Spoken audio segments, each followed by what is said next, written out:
In the developing world, millions of small farmers are looking to lift their families out of poverty and combat hunger.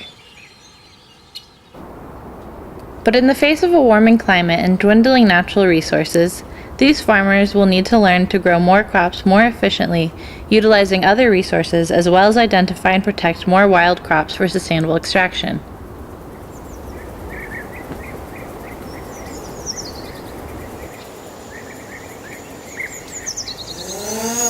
Is the mixing of new technology, such as drone-based and multispectral agricultural analysis, with ancient local knowledge the way forward?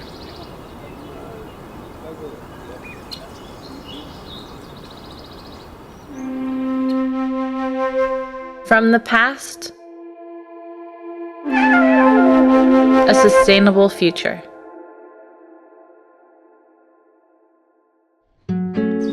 The following study is conducted by a team of researchers from Arizona State's School of Geographical Sciences and Urban Planning. Using a drone outfitted with a multispectral camera, along with analysis and mapping tools, they've learned how to classify both the type and health of vegetation in a given area. For their research, they were particularly interested in the breadnut fruit, an edible fig-like nut that is native to parts of Mexico and other locations within Latin America. The breadnut tree was first planted by the Maya people about 2,000 years ago. Today, it is still harvested in the wild by local farmers.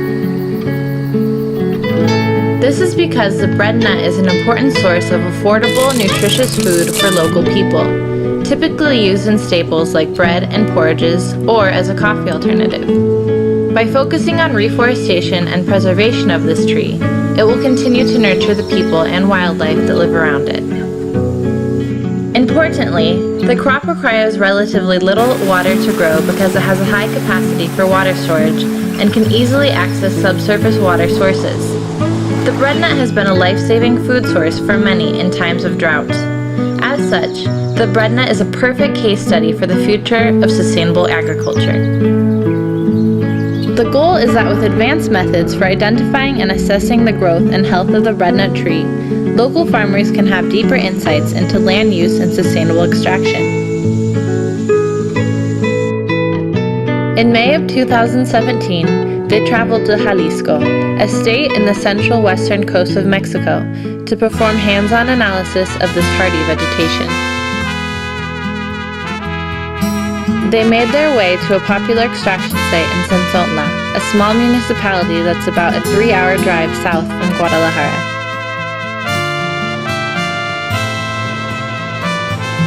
It was here that they performed their research of the breadnut tree.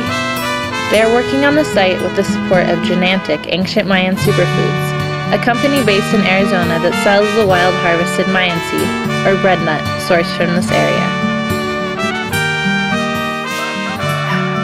Upon arrival, they met with Gilberto Rosales, the main farmer of this extraction site, to learn his story.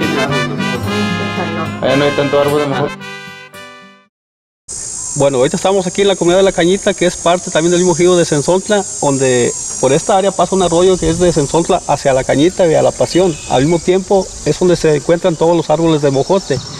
Vivimos donde está La Cañita porque es donde están los niños que nos ayudan a recolectar la semilla, principalmente. Y también al mismo tiempo, pues junto con las mamás y a veces hasta los papás, porque estamos en las comunidades marginadas donde casi no hay trabajo, no hay dinero. Por eso salió la necesidad de recolectar la semilla del mojote para que haya un sustento de algo, donde saquemos algo de dinerito pues para poder sobrevivir aquí en estas comunidades. After his story, Gilberto decided to show them some of the process of this nutritious seed.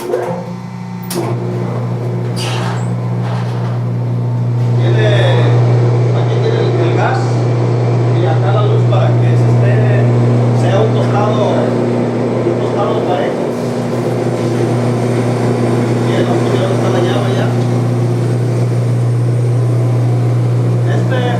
Este mojote es cuando ya está tostado. Aquí lo guardamos para que no entre nada de polvo ni nada, y de aquí.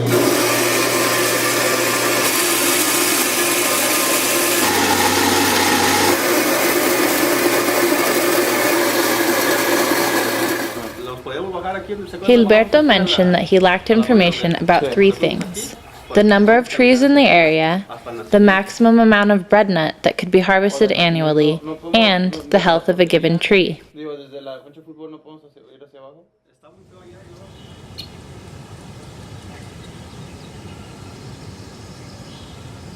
After learning his story, they were inspired to give Gilberto insight into maximizing his annual yield, which would help ensure a sustainable and profitable future for his community. It was time to get to work. On their first day of research, the goal was to use their drone, the popular DJI Phantom 3, along with a multispectral camera, the Parrot Sequoia, to capture both multispectral imagery and GPS points along a predetermined flight path, covering about 200 acres total. Due to limited battery life, they divided the coverage into 5 separate flights.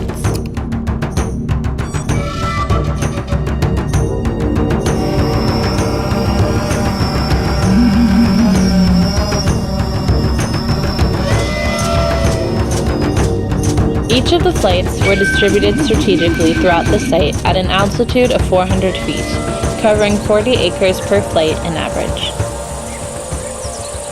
The collected multispectral images capture image data within the visible and invisible wavelength ranges across the electromagnetic spectrum, providing additional information that the human eye is unable to see.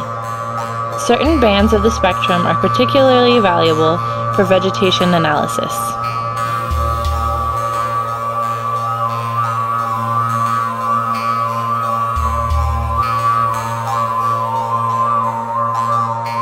On the second day, they focused on collecting supplementary data sets. For example, they located an isolated breadnut tree. Using a rotational flight pattern, they hoped to use the collected imagery to build a representative three-dimensional model for individual vegetation density. With their data collection complete, they said goodbye to the people of this community and made their way back home to Arizona.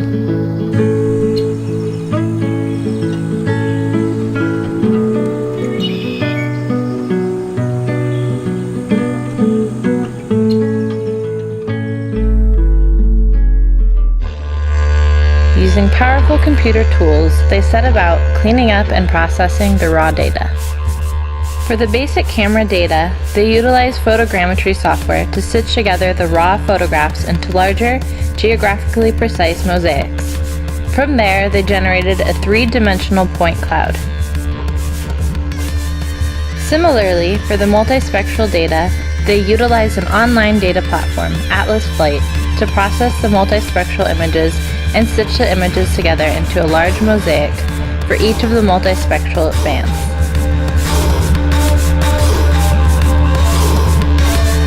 With processing complete, they could perform further classification and analysis within ArcMap, a geographic information system. In order to reaffirm the veracity of their supervised classification analysis, the collected GPS points were proofed and confirmed within ArcMap. This way, smaller samples of each tree could be identified for further utilization within their model. Also, they added additional data layers, including digital surface, digital terrain, and canopy height models to generate a vegetation density model. From this multi-layered, data-rich, geographically accurate viewpoint, they exported layers to fit in their statistical model. The collected multispectral layers were then processed within the Adrisi software package, utilizing analytical tools such as texture variability and fractal dimension analysis, generating new layers that would serve as additional parameters. Our final step involved importing all imagery data as well as the carefully selected training samples into a popular statistical open source application, R. Utilizing a script that employed a machine learning algorithm known as Random Forest, the layers were processed within QGIS, another open source GIS platform, for the purpose of classifying each tree species and other general land cover types such as shrubland.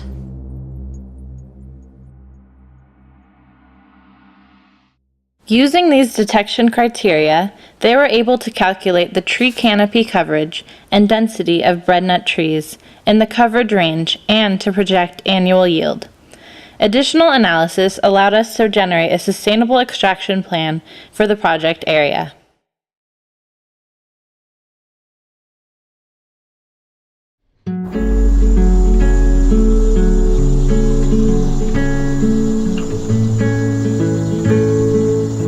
In sharing their analysis with Gilberto, their hope is that he can know with greater precision how to manage these communal wild crops in order to maximize his profit and the efficiency of the land. Gilberto is just one of millions of small farmers in the developing world looking to combat the local effects of climate change and deforestation.